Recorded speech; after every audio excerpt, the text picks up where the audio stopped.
Hola, ¿cómo están? Bienvenidos a esta nueva edición de Medianoche. El gobierno presentará una querella por el atropello a un carabinero en una fiscalización en Las Condes. A él se suman 119 soldados que han vivido situaciones similares durante la pandemia. Pasan los días de pandemia y este tipo de situaciones no dejan de repetirse. Infractores de ley que fuera de toda racionalidad se enfrentan cara a cara con personal policial y militar.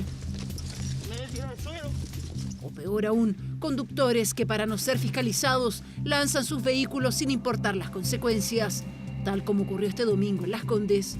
Un carabinero se bajó a detener el auto y en ese momento el auto aceleró, lo atropelló y arrancó por Apoquindo.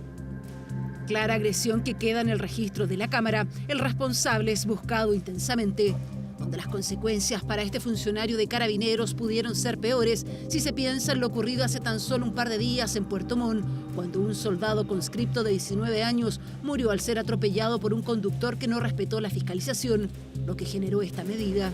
La orden que existe es que hagan cumplir las reglas de la legítima defensa. Pero en algunos casos, aquellos que han hecho uso de la facultad hoy están como imputados y no como víctimas. Ejemplo, el 13 de mayo en Lota, infantes de Marina dispararon contra el conductor de un automóvil que intentó atropellarlos. Hicieron la denuncia, pero el Ministerio Público los dejó a ellos como imputados y no como víctimas. Situación procesal que fue confirmada por la Corte Suprema. Ese criterio debiera ser modificado. Esa es la decisión de un fiscal, no de todos los fiscales. Pero esperamos que se corrija porque provoca objetivamente un grave daño. Estos hechos el ministro los cataloga como actos criminales y que según sus estadísticas ya son 120 los casos donde personal militar ve en riesgo su integridad. A esto se suma el atropello de este carabinero que se encuentra fuera de riesgo vital. Pero para las autoridades no hay justificativos para este tipo de hechos que ocurren en el marco de las infracciones al artículo 318 de Salud Pública, por lo que en el Congreso ya está en discusión el aumento de las sanciones. Esta ley lo que hace es aumentar las penas de 540 días para quienes burlen las normas sanitarias hasta 3 años de presidio efectivo. Con ello nosotros esperamos dar una señal clara y concreta a toda la ciudadanía que quienes incumplan las normas sanitarias van a ser sancionados con dureza. Sanciones que, dice el ministro, podrían terminar con los infractores en la cárcel y de manera efectiva. Por ello, en cada uno de estos casos hay querellas, tal como ocurrirá con el caso de Las Condes. Exigiremos las sanciones más drásticas para aquellos que no solo no respetan la cuarentena, algunos de ellos cometen delito y finalmente agreden a los funcionarios que están cumpliendo funciones de fiscalización. Por ello se aumentará el despliegue policial y militar, el que estará apoyado por drones y cámaras de vigilancia con la finalidad de identificar a aquellos que ponen en riesgo la salud pública y la del personal que se arriesga al contagio y que pone en peligro su vida por negligentes como este. 2 pilotos, 2 pasajeros y un tripulante son los 5 formalizados que viajaron en helicópteros hacia sus segundas viviendas en Semana Santa. Son parte de las 37 personas que no respetaron las medidas sanitarias y que arriesgan condenas además de las multas millonarias ya aplicadas. Videoconferencia con 5 imputados, 2 casos diferentes pero el mismo delito. Viajaron en helicópteros privados a la costa sin respetar cuarentena ni cordón sanitario. Es la primera imputación que se les realiza. Lo hicieron en Semana Santa, vulneraron las medidas de aislamiento, por eso están acusados de infringir el artículo 318, el de colocar en peligro la salud pública, todo al viajar a sus segundas viviendas. Cristóbal Kaufman y Mika Lin volaron desde el aeródromo de Tobalaba hasta Cachagua en Zapallar. Solo ella tenía permiso para comprar medicamentos en La Reina. Trasladándose el mismo día a las 16 horas vía aérea hasta el aeródromo de Zapallar para desplazarse luego ambos a su segunda vivienda, lugar en el que permanecen hasta el 17 de abril del 2020, en que regresan a las 13:50 horas por el mismo medio de transporte al aeródromo de Tobalaba. A esa altura el retorno a la primera vivienda había terminado hace una semana y la comuna por donde transitaron estaba en cuarentena obligatoria. Mismo delito cometieron Catherine Bielefeld, Cristian Cofré y Cristian Parra, quienes en un helicóptero privado viajaron del aeródromo de Vitacura a Cachagua en Zapallar. Ninguno tenía permiso salvoconducto, considerando que viajaron 2 veces al litoral central, además de moverse varios kilómetros en vehículo por Santiago. Vuelan los 3 imputados en el mismo helicóptero rumbo a Cachagua. el mismo día a las 17:30 horas, bajando de la aeronave la pasajera doña Catherine para regresar al aeródromo de Vitacura el señor Cofré, piloto, y el señor Parra. Tras la indagatoria realizada por la Fiscalía Oriente y la PDI, se determinó que las 5 personas fuesen imputadas en calidad de autores del delito de poner en peligro la salud pública, el denominado artículo 318. Anteriormente, el empresario Cristóbal Kaufmann y los otros 4 imputados recibieron una multa de 15 millones de pesos tras un sumario sanitario. Es importante que todas las personas sepan que no vamos a tener discriminación en cuanto a aplicar sanciones. En estos casos son 37 personas que serán sancionadas con un sumario sanitario para que entiendan que esto no puede seguir ocurriendo. Necesitamos que seamos todos conscientes de nuestras acciones y respetemos las medidas impuestas por la autoridad sanitaria. A la fecha, al considerar todo tipo de infracción a las medidas sanitarias, son 1000 los sumarios solo en la región metropolitana, las que también pueden terminar en multa económica o proceso judicial. Ahora viene la parte penal, que puede llegar hasta los 540 días de cárcel efectiva. Nadie está por sobre la ley, vamos a seguir fiscalizando para que respetemos la salud de los demás. Al no tener antecedentes policiales y ser la primera imputación, los 5 formalizados quedaron en libertad sin cautelares, pero el próximo 30 de junio se realizará una nueva audiencia. Por ahora los pilotos tienen su licencia suspendida por 3 meses. ¿Hasta cuándo durará la cuarentena? ¿Qué pasará, por ejemplo, con las clases? Son interrogantes que fueron consultadas al ministro de Salud, Enrique París. Este lunes, Chile sumó 5.143 nuevos casos de coronavirus y 39 fallecidos. Sí, juro, presidente. En 48 horas, el nuevo ministro Enrique París no solo modificó formas, cambiando el tono y la manera de entregar la información, también incorporó nuevos actores al balance. Visitó un hospital y este lunes, en su primer día hábil, entregó los lineamientos de su gestión. Identificar la ruta del virus en cada contagio. Esa es una de las grandes apuestas de la estrategia sanitaria, lo que hace semanas recomendó el Consejo Asesor y que hoy se graficó de esta manera. Con 3 call centers que se encargarán de contactar a los contactos estrechos de cada positivo. Sabemos que para la contención de la pandemia COVID-19, el proceso de identificación precoz de un paciente y hacer la trazabilidad de ellos es fundamental para disminuir la red de contagios. La trazabilidad de los contagios se suma al testeo masivo, medidas que sin el aislamiento efectivo no logrará aplacar la curva. Ir con el aislamiento es fundamental contar con residencias sanitarias para quienes no puedan realizar la cuarentena según la recomendación de la autoridad.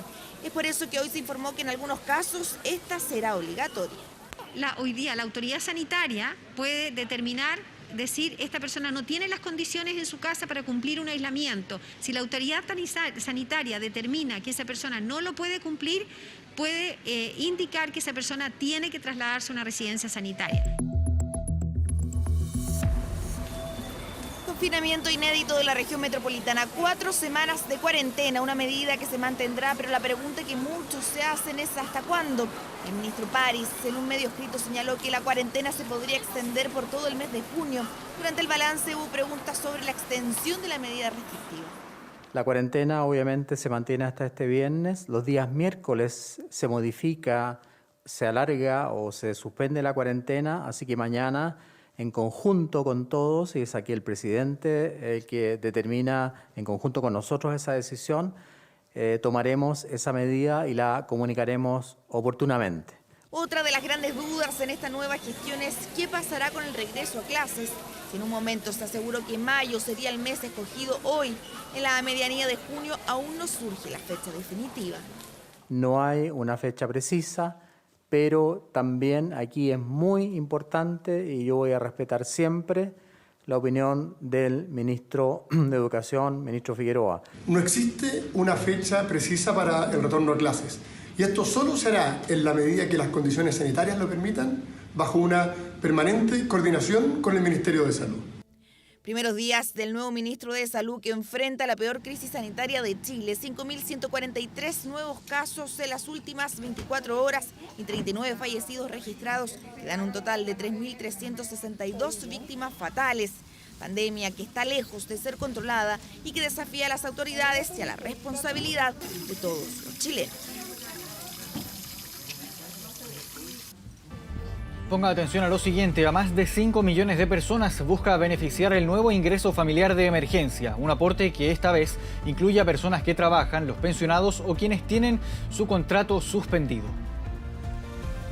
Yo siempre he estado en los vulnerables, la municipalidad está, todos mis datos los tienen ahí, no sé por qué no salgo beneficiado. Carlos vive con su esposa en Pudahuel y hace 3 meses que no puede trabajar. Claro. Se dedica a reparar ollas y por eso sus ingresos bajaron a 0. Hasta ahora no han recibido ayuda del Estado. Dicen que tienen su registro social de hogares actualizado, pero hasta ahora nada. Hemos estado con los ahorros que uno tiene, porque yo trabajo independiente y gracias a los ahorros que he tenido, pero se me están acabando ya 3 meses que no salgo. Para que estos casos no se repitan, el Acuerdo Nacional estableció ampliar el universo de familias beneficiadas con el ingreso de emergencia. Ahora, además, no solo lo recibirán los trabajadores informales. Por ejemplo, en una familia de 3 integrantes sin ingresos, la ayuda será de 100.000 pesos para cada uno, es decir, 300.000. Y en el caso de una con 4 integrantes, donde uno tenga su contrato suspendido y reciba, por ejemplo, 250.000 pesos del seguro de cesantía, el beneficio estatal será de 150.000. Así, tendrán como ingreso total 400.000 pesos. En el fondo es 100 por cada persona del grupo familiar. Completo si es que no hay ingresos de ningún tipo demostrables. Complemento hasta llegar al monto si es que hay ingresos. Un día yo revisando el celular veo que había salido favorecida, pero con 32.500. Con la mitad. Con la mitad. Nancy vive sola y recibe la pensión básica solidaria. Ella tuvo acceso al ingreso familiar de emergencia, pero solo la mitad. Sí, es importante que la ayuda llegue y que llegue a toda la gente que realmente lo necesita. En el caso de las familias de 2 personas, si uno recibe ingresos por boleta de honorarios de 50.000 pesos y otro una pensión de 80.000, el aporte de emergencia será de 70.000 pesos, logrando un ingreso total de 200.000. Estos serán los montos máximos del beneficio según el número de integrantes de la familia. De todas formas, habrá un piso mínimo de 25.000 pesos por persona. Siempre dijimos, aquí todas las familias que están en el registro social de hogares tienen ingreso inferior a 400.000 pesos, pueden acogerse a este beneficio del Estado, todas. Este es un fuerte impulso a que la persona que ya no tiene ingreso, no puede salir a buscar los ingresos por la situación, bueno, pueda tener la capacidad de poder mantenerse mientras dura esta pandemia. Se espera que estos recursos lleguen a más de 5 millones de personas en Chile. Lo importante es estar inscritos en el registro social de hogares. Si no recibió el primer pago, puede actualizar sus datos y apelar en www.ingresodeemergencia.cl.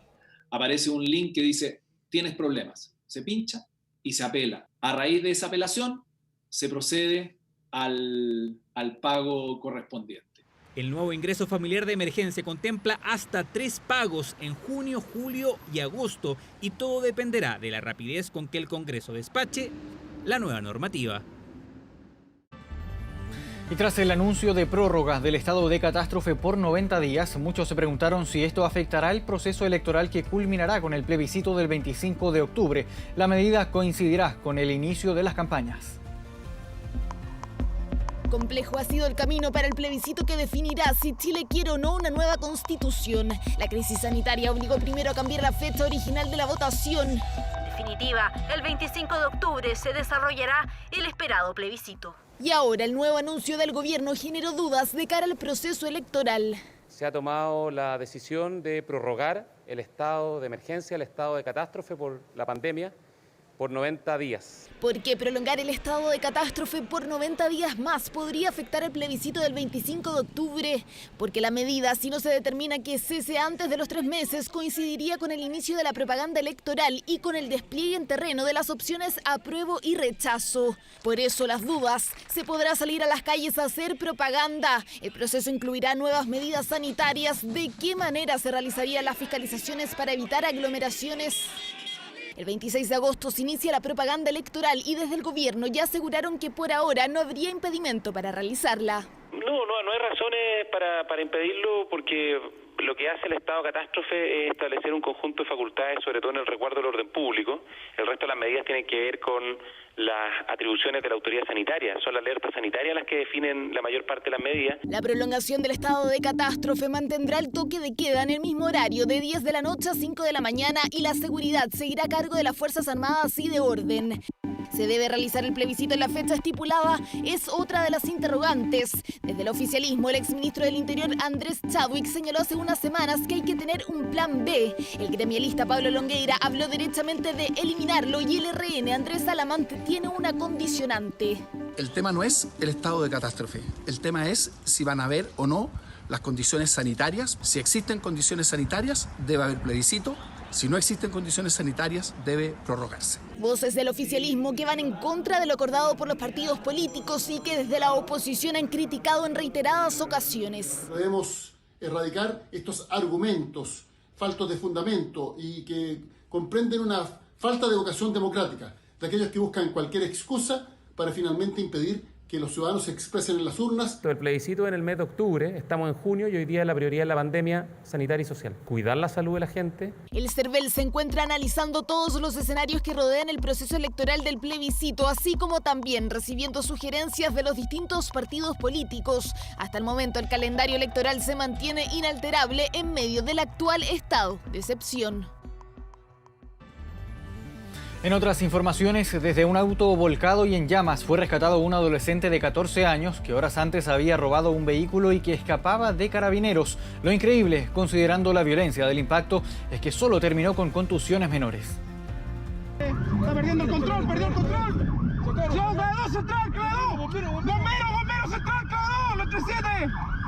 ¡Bájate! ¡Envíe bombero, ambulancia, clavo! Pleno toque de queda, 1 de la mañana de este lunes, y se producía esta impactante persecución en las comunas de La Pintana y La Granja. Los protagonistas, carabineros y un menor de 14 años con antecedentes policiales. El adolescente, conocido de la policía, andaba en un automóvil que mantenía en cargo por robo. Según relata la víctima del delito, el menor de edad, junto a su banda, la apuntaron con un arma de fuego y posteriormente dispararon para asustarla.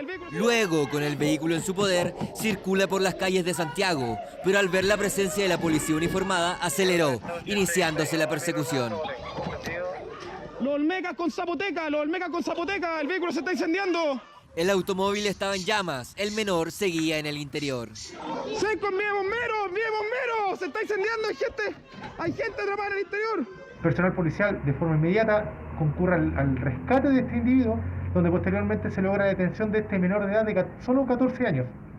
Este menor, a su vez, hay que hacer presente que hace 10 días atrás también estaba detenido por el mismo robo con intimidación. Dichos antecedentes son entregados al Ministerio Público para seguir con la vigencia del dicho procedimiento. El menor, identificado como JBR, quedó detenido por los cargos de robo con intimidación, el artículo 318 y daños fiscales. Además, el automóvil quedó totalmente destruido. Robo mediante el método de encerrona, un delito que no ha parado a pesar de la pandemia. Una situación parecida ocurrió en Quilicura. Las similitudes, menores de edad, robo con intimidación y sustracción de vehículos. Detectives de esta brigada especializada lograron la detención de un sujeto integrante de una banda delictual dedicada a cometer delitos de robo con intimidación, robo con violencia, principalmente en la modalidad de encerrona. El pasado 11 de marzo, esta banda delictual, compuesta en su mayoría por menores de edad, realizó este violento robo en plena autopista. El adolescente de 16 años es el 7º integrante de la banda en ser detenido. Habría participado en la sustracción de vehículos de alta gama en la región metropolitana. Detenido el menor de edad, cuenta con antecedentes policiales por delitos de similares características y también por delitos contra la propiedad. Mañana será puesto a disposición del Tribunal de Garantía para su audiencia de control de detención. Vamos ahora hasta la cárcel de Huachalalume en La Serena, donde se registran protestas de vecinos en contra del traslado de reos. Camila Arellano tiene los detalles. Camila, ¿cómo estás? Buenas noches. Hola, ¿qué tal? Sí, muy buenas noches. Bueno, una situación bastante preocupante es la que han debido vivir acá los vecinos del sector de Huachalalume. Esto para contextualizar un poco lo que ocurrió durante la mañana fue un anuncio que dieron a conocer los funcionarios de Gendarmería. Anunciaron que llegarían 100 internos desde Santiago 1 hasta el penal de Huachalalume. Una situación que provocó bastante molestia por parte de los funcionarios y también por parte de los internos de Huachalalume, la población penal, quienes estaban bastante preocupados debido a que tras la última llegada de internos, algunos de ellos llegaron con contagios de coronavirus. Y no solo eso, también los vecinos del sector aledaño a la cárcel de Huachalalume durante este día estuvieron manifestándose en contra de la llegada entonces de estos 100 internos a la población penal. Ellos anuncian que quieren mayor resguardo, no quieren contagiarse de coronavirus y lamentablemente estas personas habrían llegado sin la realización de un test PCR. Escuchemos entonces lo que nos comentaban los vecinos acá en el sector de Huachalalume. Tenemos adulto mayor, niños y gendarmería ni carabinero tiene conciencia de eso, yo creo. Hay gendarmes que viven acá, que van a comprar, que vienen a comprar, se juntan con nosotros, se mezclan entre nosotros. Y esa es la verdad. ¿Por qué traen gente que posiblemente esté contagiada?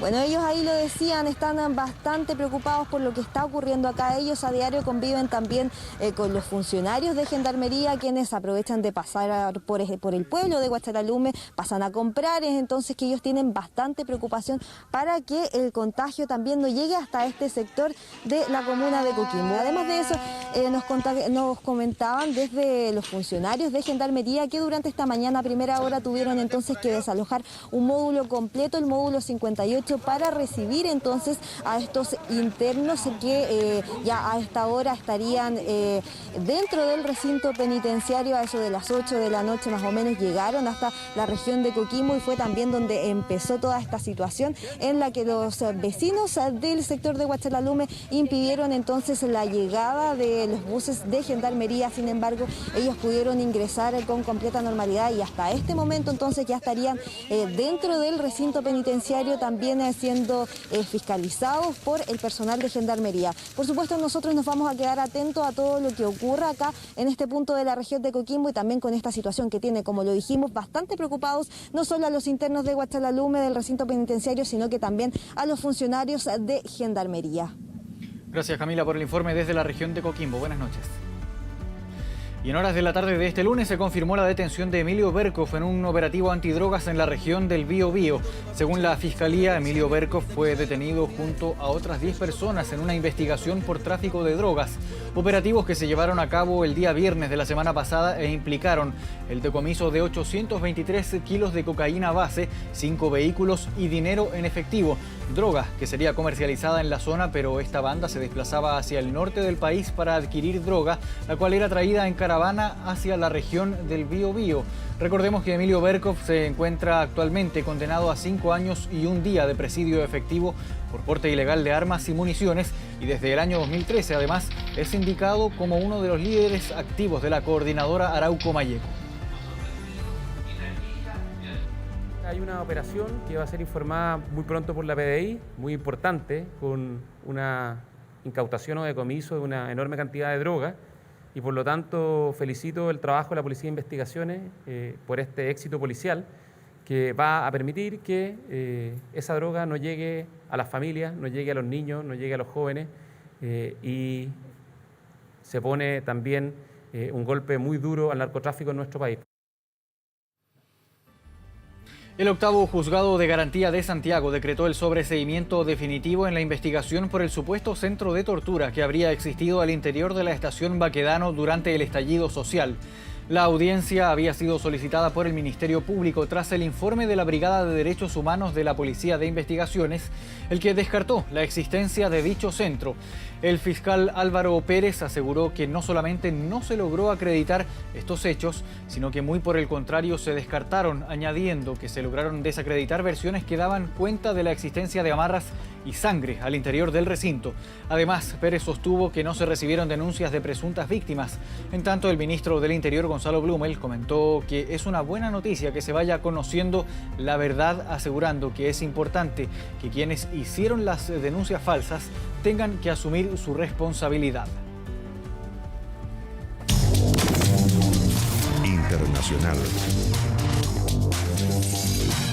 Y es momento ahora en medianoche de revisar noticias del mundo. La Organización Mundial de la Salud indicó que el origen del nuevo brote de contagios de coronavirus en China no está claro y que debe ser investigado.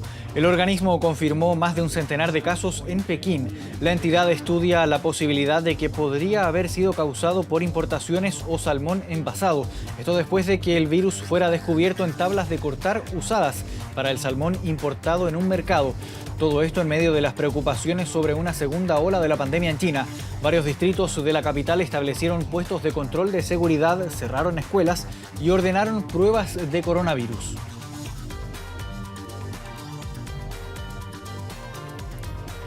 Varios países de la Unión Europea iniciaron la reapertura de fronteras a turistas del continente aprovechando el descenso en la curva de contagios y la llegada del verano.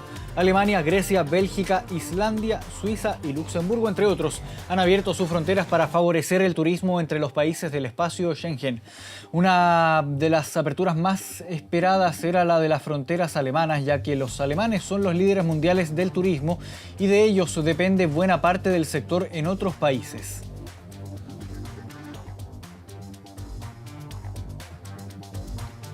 Y la imagen de este hombre negro rescatando a uno blanco de unos disturbios en Londres se viralizó este fin de semana. La historia captó la atención del mundo, ya que supuestamente el rescatado habría pertenecido a un grupo supremacista. Patrick Hutchinson fue calificado por los medios como un héroe después de que sacara sobre sus hombros a un manifestante blanco herido, quien se cree que era miembro de un grupo violento de extrema derecha. La imagen fue capturada durante disturbios en Londres el día sábado, cuando coincidieron dos manifestaciones, una contra el racismo y otra que apoyaba la supremacía blanca.